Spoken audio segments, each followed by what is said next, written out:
刚好7月开始下半年哈，我们教会礼拜的这个节目特别的丰富哈除了刚刚圣歌队的演唱以外，献唱以外，我们也一起透过寇子叔叔给我们很美好的一个属灵的呼召跟分享。那其实他所表演的，他所宣告的，就是衔接牧师今天要讲的这个主题哈。因为时间有稍微有用掉了哈，牧师就想要从中间切了一段哈，来分享前面这个半段我们一起透过刚才寇子叔叔的分享，我们一起来领受只为福音的缘故。我们现在做一个祷告，预备心，我们来开始。亲爱的天父上帝，感谢你，让我们今天在2023年的下半年开始，我们有一个美好的开头，透过圣歌队美好的歌声来带领我们进入敬拜，也透过寇子叔叔他用很特殊的方式，欢乐欢笑，来将主的福音信息藏在欢乐嬉笑当中。主感谢你，因为我们只为福音的缘故，我们愿意用各种不同的方法，诸般的智慧，以及神给我们的恩赐，来宣扬你的福音。再一次献上感谢，愿主的话语来成为我们最大的力量跟帮助。祷告奉靠主耶稣基督的圣名，阿们。刚刚我们从寇子叔叔所谈到的，他用很特殊、大家容易亲近的方式把福音传开。他刚刚有讲到，他去了30多个这个国家。我们看他的简介他是国际小丑联盟的认证的国际认证的小组，不是随便的。你看他连气球啦，我们的那个魔术表演都会他又为什么愿意这样子劳心劳力做其他工作也可以传福音但是神就给他这样的呼召，给他这样的恩赐。那今天我们读的经文也要回应这个只为福音的缘故，我们要一起分享前半段我们今天读了2段经文第一段经文就是《使徒行传》5章的38节。因为长度的关系我只截取了当时在圣殿特别是圣殿，而且是在这一个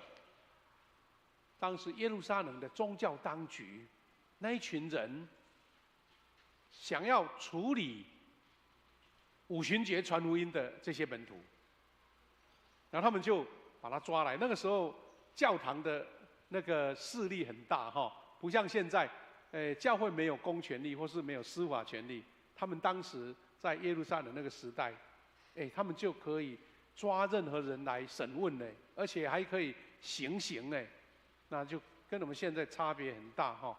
那我们如果看到第5章使徒行传第5章的经文，我们稍微前后的脉络就知道说，刚刚经过了五旬节，圣灵降临节，那门徒在那一个整个耶路撒冷的圣殿广场传福音，好几千人信主。那彼得在那边宣告讲那一段非常出名的他们的祖先怎么样被神所眷顾的故事。后来又行许多神迹那特别在5章的第12节开始有记载说，使徒们在民间行了许多神迹，所有的信徒都同心合意在所罗门廊下聚集。虽然一般民众尊重他们，但是信徒以外的人都不敢接近他们。当时信主的人越来越多，男女都有。第15节说，由于使徒们行了许多神迹，有人把病人抬到街上来，放在床上、褥子上，希望彼得走过的时候，他的影子会投在他们一些人身上。就是说当时圣灵大大的动工连他们那么多人靠不近所以只要希望说彼得的那个影子遮到他就会得医治。你看那种信心大到这种程度然后还有一大群人带着病人和污灵附身的人从耶路撒冷附近的市镇来，这些病人都得到医治。12节到16节就讲了这一段，哇，非常精彩的初代教会传福音的故事。不过，这个情况急转直下，从17节到我们今天读的42节这一段，他就在讲到说，大祭司和他的党羽，就是当地的撒都该人，对使徒非常嫉妒，因此决定采取行动。这一段话就是这段故事的一个发生的背景，然后他们就把他们抓来了，囚禁在监所里面啦。但是呢，神迹继续哦，有天使把他们领出去了，而且还对他们讲说：“你们继续讲。”好像圣灵就鼓励他们说：“不要怕，反正有我保护你们哈。”然后这段经文就记载说，大祭司的党羽聚集议会。所有的犹太长老，等于是一种很正式的，或是说所有的领袖都来了。然后呢，下到监狱里面，把使徒们提出来。然后他们把这些人提出来之后，他们说：“我们到了监狱，看见监门牢牢地锁住，狱警都守在门外。但我们开了监门，发现里面连一个人也没有。”哇，他们就非常的惊讶，因为监狱没办法守住他们，没办法关注他们，所以这一群当时的宗教领袖就心中非常的彷徨或是惶恐，到底这一群人怎么办啊？连关在监狱里面都没办法守住他，那这群人我们要怎么处理他呢？他们就赶快请教当时德高望重、受尊重的一位法利赛人的领袖，叫做加玛列加玛列。这个加玛列就对他们谈了这一段话，就是我们今天读的这一段。他们要研究到底怎么处理呀？关也关不住怎么办？要把他抓来杀掉吗？你继续关吗？所以加玛列给他们的建议，就形成今天这个经文的主题了38节说，加玛列说：“对于现在的这件事，我告诉你们，不要跟他们作对，由他们去吧。如果他们所计划所做的出于人，一定失败。然后呢，如果是出于上帝，你们就不能击败他们。你们所做的恐怕是在敌对上帝的。”议会接纳加玛列的意见。换句话说，加玛列他很有智慧，而且把这件事情的一个结论告诉了这些宗教领袖。换句话说，如果是上帝帮助他们，你守不住了。你们只是神的使者、执行者你去敌对上帝，那还得了？如果是人的，他们做不了，对不对？没几下子就结束了嘛。哇，这个话成为一个非常重要的结论，让这群领袖做这样子的做这样的处理那我们也常常看到说，现在在国际社会有很多国家还是属于一种威权的时代，对不对我们刚刚看到一些比较高压的统治，你可以看到那些百姓他们如果一些意见反映，像我们台湾的民主时代，大家反映大家闹一闹、讲一讲好像意见就释放了，民意就释放如果你越高压，他就越反弹所以这个情况跟加玛列所说的有一些类似的部分，就是你不要去打压他们，越打压，如果是神同意的，那你们真的不得了。你们不是敌对这一群人是敌对的上帝这样子好，那这一段话后面还有一个故事40节说，于是把门徒叫进来，鞭打他们，又命令他们不得再借着耶稣的名讲道，然后释放他们。好像只是一种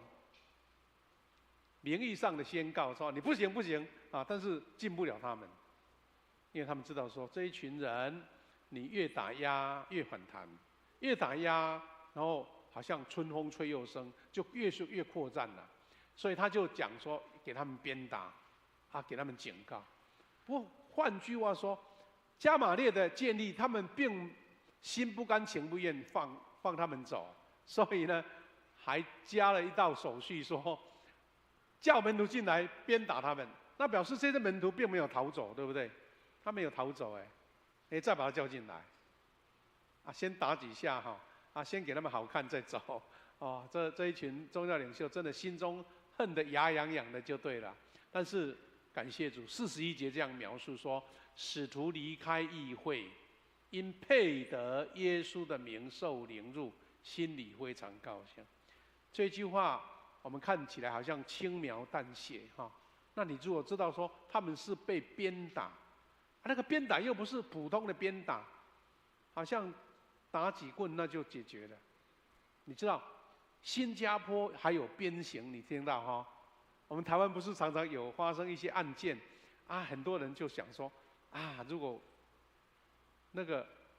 实施鞭刑啊，一些人就不敢作怪了。那什么意思呢？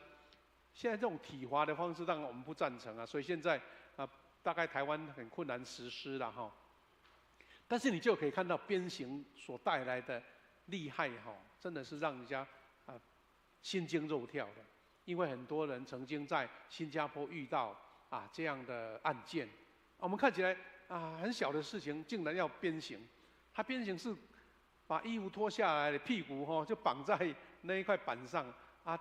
打没几下，全部那个皮肤都爆开了。因为那个鞭刑是专业的鞭刑。那问题是，使徒他们是不是这样的鞭刑？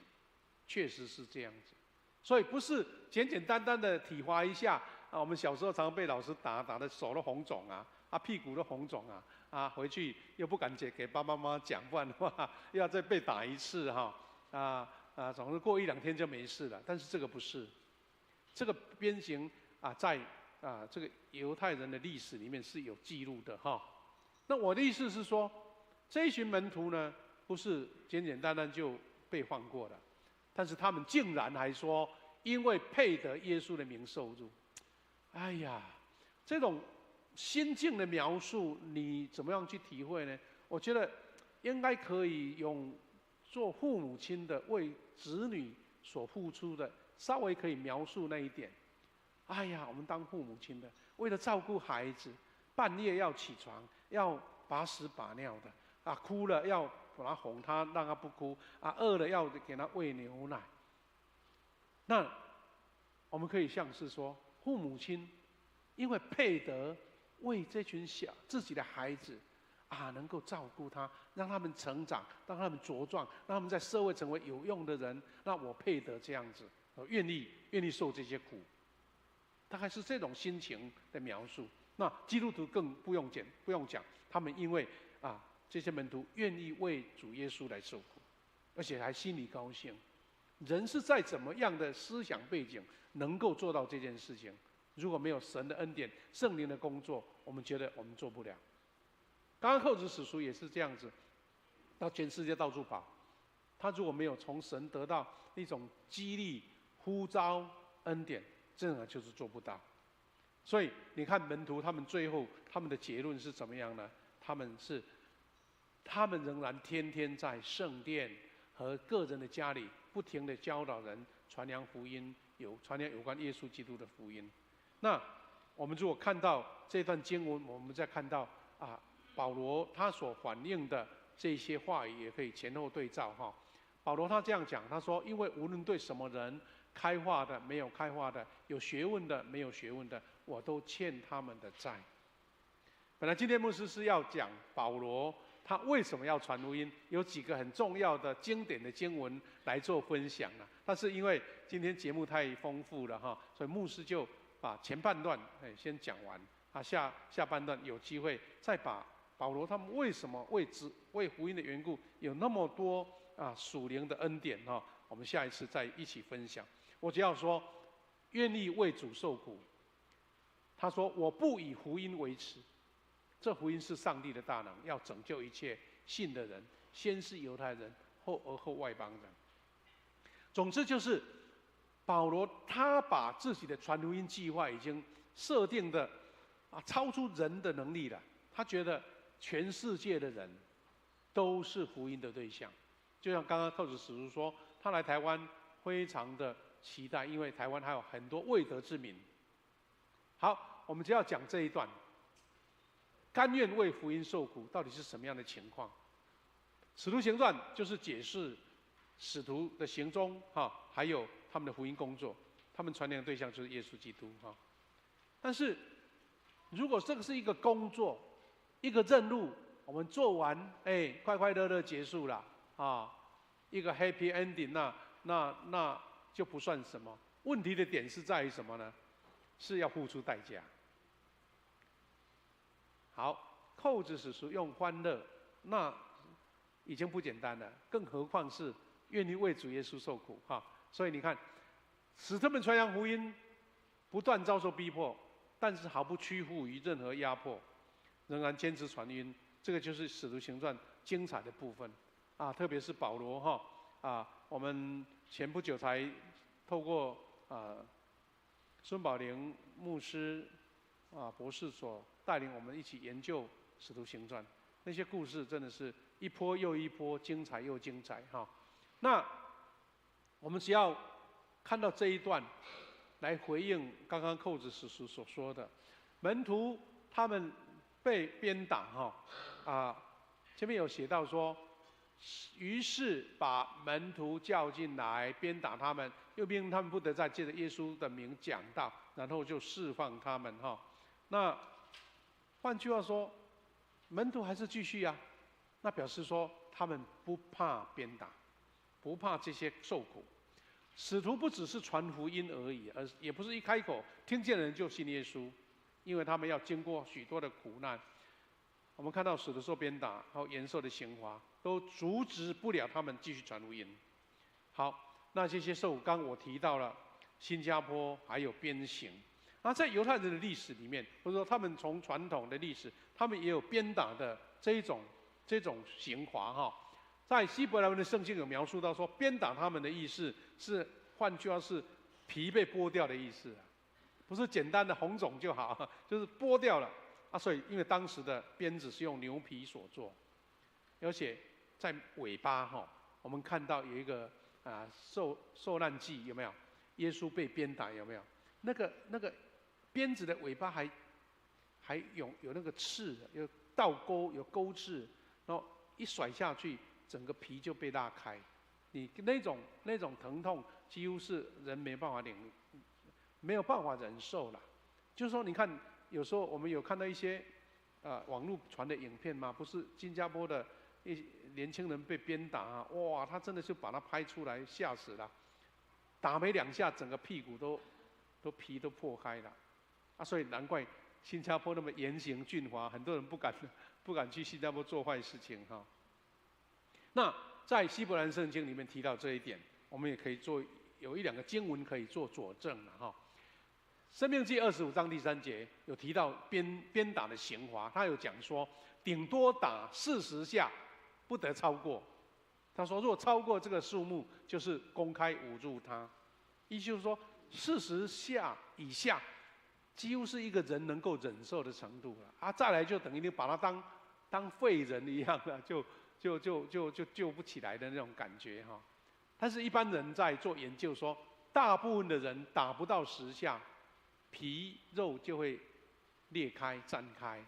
流血流不止哈。所以我们就可以印证到说，保罗他在哥林多后书11章提到的，他说怎么样呢？他说保罗被打5次，每次40，怎么样？减去1下。换句话说，这些施行刑罚人都很清楚，他知道说不要超过40合理的刑罚不会被别人告这样子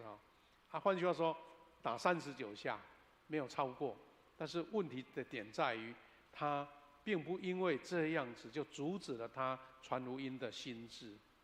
那我们讲到这边，就会看到说，哎呀，整个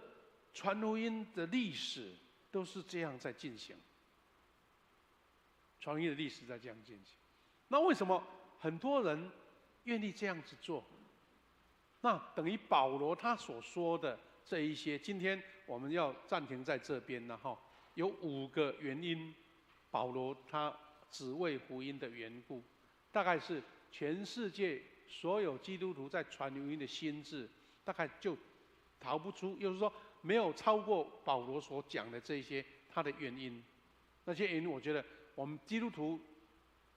要努力传福音，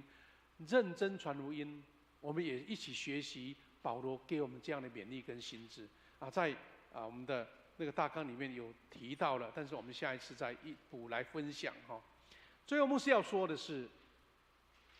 我们一定有软弱，你不要以为说哇，我一定有保罗这样的力量。通常人会传福音，不是因为他哇理直气壮啊，一下子什么事情都准备好，都是因为领受到恩典，领受到恩典，他就改变了他原来很软弱，或是很畏缩，或是觉得不要不进，都改变了。如果你没有被圣灵所感动或是呼召，人是做不到这件事情的。所以我们下半年呢，又开始要筹备说，我们是不是在圣诞节前，我们各小组开始要来开始酝酿，开始来计划，我们能不能够再组织这个幸福小组来传福音？虽然是个很大的工程哈，有些人可能遇到一些困难，但是我们也可以做一点变通，有的把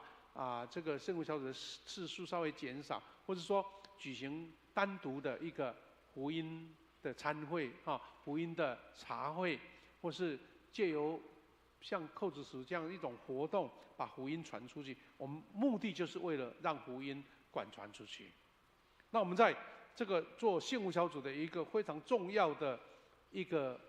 我们说 slogan 也好，或是我们的一个决志的一个呼召，就是说，没有付不起的代价，只有看不见的价值。这样的话，成为一个传福音的人特别是在外在的价值观你没有办法去对抗的时候，一种内心的一种力量。什么叫做没有付不起的代价？就是你做这种任何事情，你觉得有代价，你才要去做对不对？我付出了3个小时的工作我能够赚多少钱？你要去算嘛。但是传福音是这样的概念，就是说，只有看不见的价值。那个看不见的价值驱使你去付出代价。保罗付出代价，门徒付出代价，甚至他们竟然是说配得为主受苦，而且心中高兴。那就是因为那看不见的价值，他愿意去做。期待我们弟兄姐妹开始在主面前一起祷告说：主啊，愿你也这样的恩典赐给我。这个不是人的能力，就像刚刚寇子史书所说的人真的很软弱，需要神的带领跟力量那其他的事工我们分享，我们等下一次有机会我们再一起。保罗他怎么样？他的福音的理由为什么能够不畏惧，而且勇敢向前？我们要在这个地方做一个停止，我们要一起来做一个回应诗，来唱诗歌，来回应主的呼召